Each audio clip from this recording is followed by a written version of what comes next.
Assalomu alaykum, hurmatli prezidentimiz Mirziyoyev Shavkat Miromonovich va O'zbekiston ahli. Bu videoni bolalar himoya qilish organlari, yuqorida turgan organlar, prezidentimiz va blogerlar, iltimos amaliy yordam beringlar, blogerlar tarqatinglar, iltimos. Birinchi instansiya bundan oldingi videolarda biz qo'yganmiz, ko'rishingiz mumkin. Birinchi instansiyada fuqarolik ishlari bo'yicha Samarqand shahar sudyasi Ismatova Azizaga kattakon rahmat. Ular to'g'ri qaror chiqarib 5 nafar farzandlarni bizni dadamga olib berdilar. Ularga kattakon rahmat, to'g'ri qaror chiqarib nima qilganlariga, to'g'ri qaror chiqarganlariga.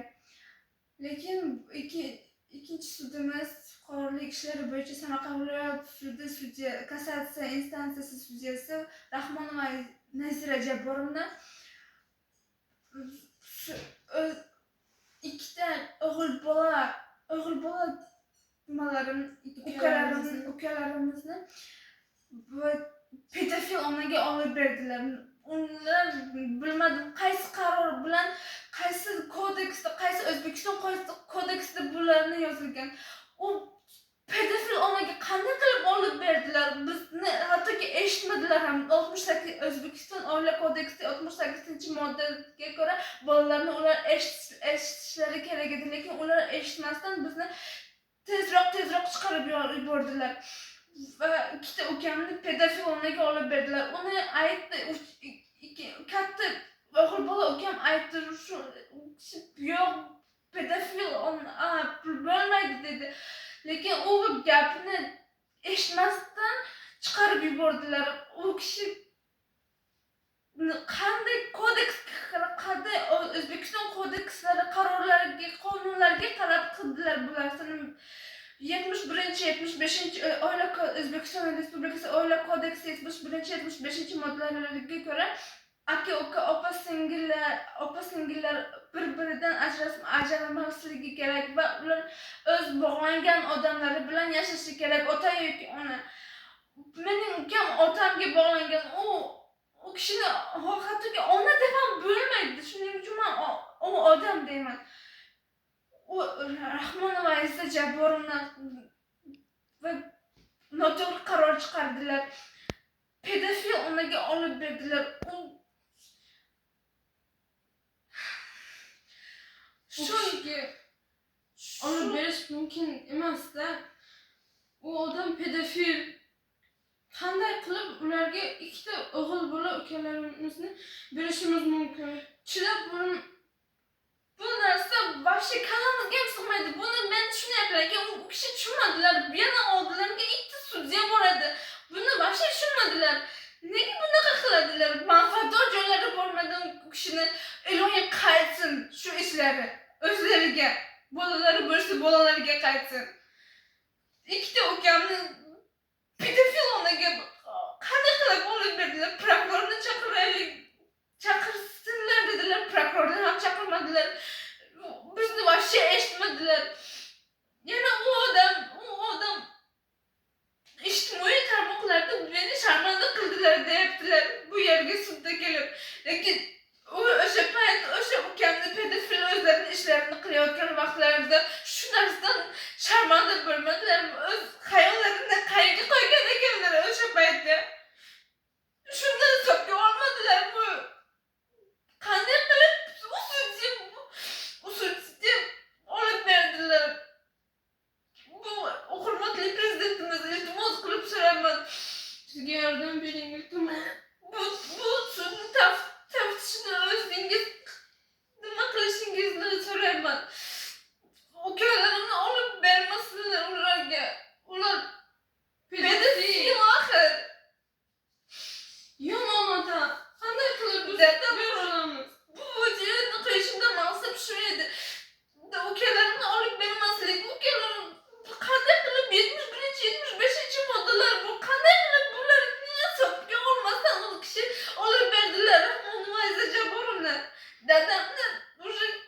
yetmedi. Hurmatli prezidentimiz yetmayapti. Shuning uchun men bu videoni qo'yyapman. Iltimos bizga yordam beringlar. Dadam o'sha chidolmayaptilar. Qayerga bormayaptilar. Qisyapti. Ammam harakat qilyaptilar. Dadam bilan hamma yoqqa borib nima qilyaptilar. Lekin bu yerda uchastka nozirimiz ham mahalla raisi ham aytyapmiz, lekin ular quloq solmayapti. Ko'z yumishyapti hamma narsalarga. Pedofil desak ham boshqa desak ham. Lekin men shu katta o'g'il ukam aytyapti, o'sha hammomga kirib o'sha yomon ishlarini qilyapti. O'zi ham aytyapti. U kishi eshitmayaptilar. Yana ikkita ukamlar o'sha yomon ishlarini qilsin deb beryaptilarmi endi? Qanday qilib bu narsani nima qilyaptilar? Iltimos qilaman, hurmatli prezidentimiz, bizga amaliy yordam berishingizni so'rayman. Iltimos. Hurmatli prezidentimiz, o'zingiz shu narsani nima qilishingizni, tafsishni o'zingiz boshida turishingizni so'rab qolardim. Biz ham xohlaymiz ko'chalarda svobodno o'zimiz yurishni. Lekin biz qo'rqamiz, o'sha odam olib ketsa biror kim olib ketsa deb, chunki orqamizdan kim qaysidir nimalar ta'qib qilib yuribdi. Shuning uchun men 10-sinf bo'lsam dadam maktabdan olib kelib yuradilar. Dadamga qiyin. Bizni qancha orzularimiz bor edi, yaxshi yashash. Shu yaxshi baxtli hayotimizni buzyaptilar. Rahmonlar, Sirajaborimni. Iltimos qilib so'rayman, hurmatli prezidentimiz, shu tartibimizni istansizmi o'zingiz nima qilishingizni, boshida turishingizni so'rab qolardim men.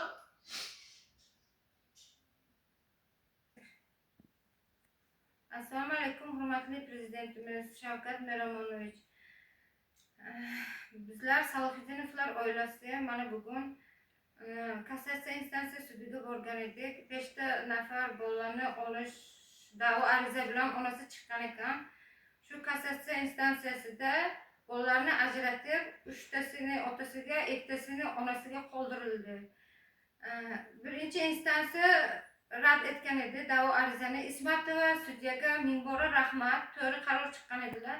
Lekin Rahmonova Nazira Jabborovna noto'g'ri qaror chiqardilar. Bolalarni eshitmasdan, prokurorni chaqirmasdan bular noto'g'ri qaror chiqardilar. Chunki bizlarda hurmatli prezidentim, bundan oldin men ta'qibda qolgandik. Mana bolalar hammamiz qayerga bormasam meni ishimni bosdi yopdi qilib qo'ydilar. Menga mahalla raisining zapislari bor, siz kelin tomonga nima manfaatingiz bor? Ha, manfaatim bor degan. Uchastka nozirimiz deganki, men Saida Mirziyoyevga murojaat qilaman deganga, bundan kattasiga bormaysanmi deb uchastka nozirimiz ham aytgan. Bular hammasi o'sha kelin tomonni paddeshka qilib, mana shu ikkita norasida go'dakni olib berdi-da, men bekurat shuncha harakat qilmayapman. Mana farzandlari o'zi aytsin. Gapir, men onam nima ishlab qildi? Men onam demayman, faqat u odam deyman. U odam meni hammomga kirib urardilar. Keyin men yig'lardim, yig'lama bo'lmasa o'ldiraman derdilar. Keyin bu yerimni bunaqa qilib, bu yerimni ham bunaqa qilardilar. Bu yerim katta bo'lib og'ridi. Tuvaletga borsam achiydi. Keyin bir marta maktabdan u odam bilan kelganimizda bitta erkak chaqirdi. Keyin biz hovlisiga kirdik. Keyin u odam bilan bitta erkak qorong'u uyga kirib ketdi. Keyin u erkak menga shokolad ko'tarib keldi. Men yo'q deganimga u odam oldi. Keyin bir marta maktabdan kelayotganimizga bitta daraxtchaga bir narsa boyab qo'ygan edi. U odam ochib oldi. Nima u deganimda u odamlar shunaqa boylab ketadi dedim. Keyin bir marta u odam bilan uyga edik. Eshik taqilladi. U odam yugurib chiqdi. Men ham chiqay deganimda yo'q dedi. Keyin men asta chiqdim. Keyin qarasam u odam bitta tanishlariga televizorni berayotganini ko'rib qoldim. Dadam magazinga biror narsa ol deb pul bergandilar. U odam pulini aldab yo'qotdim deb magazindan bepul narsa olardilar. Iltimos qilaman, yordam bering. Iltimos.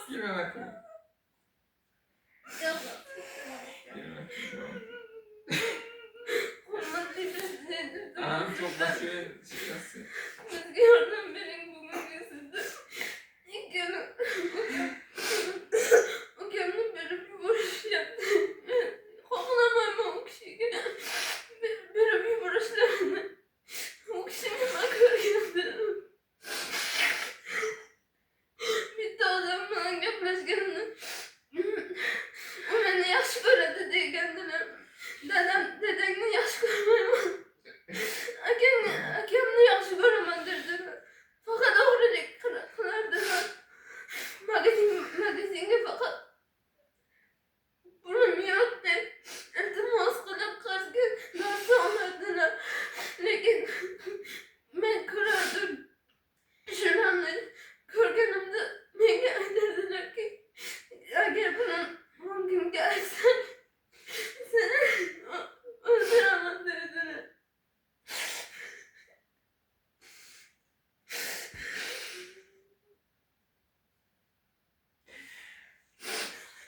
Toplantıdayız. Şiparlar aldı yaptı. Diye soğumadı mallardı. Kırpmadı. Sizlarni hatto İşmedi. Bilmem mahvatı boğulmu bilmem demek ya. Zaten acile oldu mallardı. Yaxshi ayol qilsagan matematik romantik ko'rgani kelgani yo'q. Yana shunga nima qilyapti? Qani sporting deb yana nima qiladi? Farzandiga mehri bo'lsa, 1,5 yoshlar farzandini tashlab ketdimmi? Isbot bor. Mahalla raisimizga akasi aytdiki, shu eringni ko'ryapsizmi? Mana shuni yig'lab o'tirgan edilar. Eringni ko'ryapsanmi? Yig'lab o'tiribdi farzandlari kimga o'xshaygan? Tashlab boshqasini tug'ib olasan deganda tashlab ketdi 1,5 yoshlar farzandini. Endi 3 yoshlar bunisi 4,5 yoshlar qilganda olib ketmoqchi bo'lyapti. Pedofil olmagan u sudya qanday qilib berdi? Pedofilga ya mana buni hammomga qilgan. Faqat qo'limda hech narsa kelmayapti meni.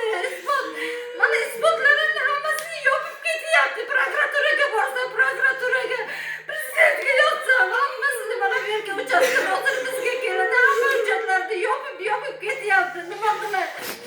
Pedofil olmagan qanday qilib bolani beradi? Yana o'sha ishingni bajardimmi? Hammomga nasl qilib deb beradimi? Qanday isbotlar? Yosh bola tushunsak o'zini videoga olsa, hammasini o'qib ketgandan keyin bilyapmiz. Men videoga tushirganlarim bor, hamma zapislarim bor. Hurmatli prezidentimiz, amaliy yordam bering. Agar akalarimni olib ketsalar, sizni o'ldiraman.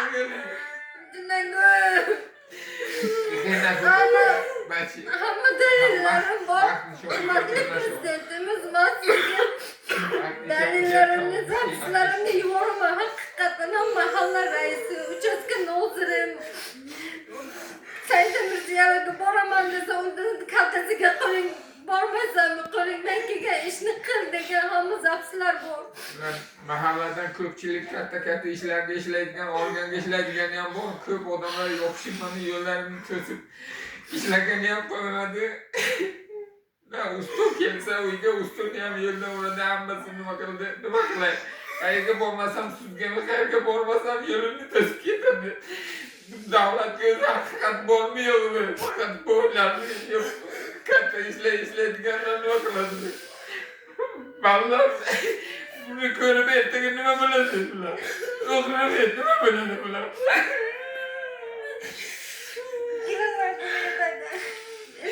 Hurmatli prezidentimiz hamma hujjatlarini taxlab sudga berdi. Lekin sudya noqonuniy qaror chiqardi, noqonuniy hech nimani ko'rmadi. U tomonidan hech narsa so'ralmadi. Даже uy sharoitlarini suratini ham so'ramadi. Hech narsa qilmadi. Faqat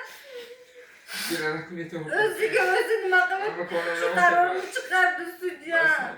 Rahmondan Nazir Jaburovna, siz noto'g'ri qaror chiqardingiz. Bolalarda hayotda nima haqqingiz bu? Sindirishga baxtli yashayotgan edi-ku. Shuncha insofingiz yo'qmi? Mana huquqshunoslikda oliy bog'da o'qiganman, lekin qonun bo'yicha ishlash kerak edi. Men qonun bo'yicha hammasini tahlil ko'rdim-ku hujjatlarni. Mani qisib ketyapti, ortimda odam qo'yganli bo'y odamimni gaplashib ketyapti, hujjatlarimni yopib ketyapti, pul berib. Nima qilishim kerak? Aytinglar. Haqiqat bormi, yo'qmi? Mani pullarimni hammasini o'lib ketdim, o'zimni pullarimni o'zimni sindirib o'tiribdi. 7-8 ta advokat oldik, hammasini olib, tamomga nima qiladi, bu tamomga o'ylab ketdi. Tushunmadim men bular nima qilyapti, katta kuch bilan yopishyapti. Iltimos. Bitta bo'lsa ham Iltimos Shavkat Miromonovich qonuniy qaror chiqaring. Iltimos mana shu ishni ko'rib, mana shu pedofillik qilgan haqiqatdan hammomga olib kirib shu ishlarni qilgan o'z onasi. qaysi ona bunaqa qiladi vallahi. Bular katta bolalar, bularni o'rgatib bo'ladimi? Nima qilay, qanday men qo'rqaman ertaga bular katta bo'lsa, ota o'rgan, o'rdaga tiyo nima deydiman, odam qo'rqaman, qarayman mana, qaraydi bular. Men qaysi kalla bilan men bularga o'rgataman. Nima qilasiniz, eshitadigan odam yo'q. Yaptı. Unisini pasportni ko'rdirasi katta bola agar o'rgatgan bo'lsa, qochib ketishi ham iloji bor-ku, onasi yaxshi bo'lsa. Qo'rqib chiqmaydi ko'chaga, onam olib ketadi. Qanday bu? Hurmatli prezidentimiz, o'zingiz taftish qilib shu ishni qonuniy qaror chiqarsin. Mana Saloydin, bir yerda berimi bachimda biyo'nja. Bir yerda hech ko'rmagan, mana. Bachim, bir yerda ko'rmagan diyor. Bir yerda nazmi. Bir yerda berimi bachim. Kim emolidu? Dadat gandini miyermi?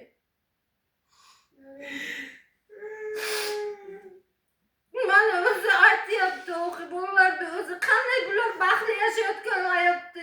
Meni hayotimni buzdi, akamni hayotini buzdi. Nima qiladi bu yerga bolalarni aralashtirib? Hayotini buzib tashladi, sharmanda qilib, rafso qilib. Mahallaga ham, boshqasiga ham. Qanday bularni katta 16 ga kirgan qizlar mashina egib yurib